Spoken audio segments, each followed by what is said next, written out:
የአይቪኤፍ ህክምና ባለሙያ ከሆንኩኝ አንድ 6 አመት ሆኖኛል። ከ6 አመት ወዲህ በጣም ብዙ የሆኑ ህፃናቶች ተወልደዋል። ከአንደኛም እስከ ሁለተኛ እስከ ሶስተኛ እርግዝና ላይ ያሉ እናቶች አሉ። በአሁን ጊዜ 2 በብዛት አሉን።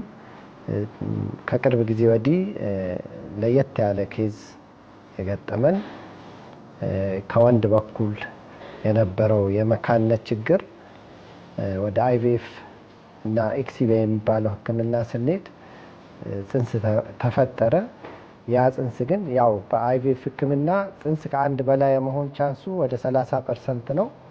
ከዚህ ውስጥ ጽንስ 3 ሆኖባት ነበረ። እንዳጋጣሚ ሆኖ እንደሚታወቀው 3 ጽንስ እስከ መጨረሻው ወር ዘልቆ የመወለድ እድሉ በጣም ዝቅተኛ ነው። ከ10% በታች ነው።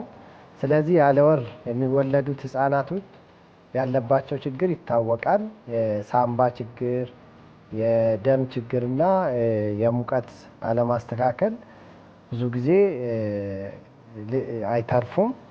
ስለዚህ በህክምና ቴክኖሎጂ መደረግ ያለበት አንዱ ጽንስ መቀነስ አለበት። እርግዝናው በትክክል እንዲሄድ እቺ እናት አንድ ጽንስ ከተቀነሰላት በኋላ ወደ 2 ጽንስ ከሆነ በኋላ በክትትል እስከ 9 ወር ከደረሰች በኋላ በሰላም አንድ ወንድና አንድ ሴት ልጅ ተገላግላ በእኛው ሴንተር በቅርብ ጊዜ ወዲህ አሁን ልጆቹን ታቅፋ እያጠባች ነው።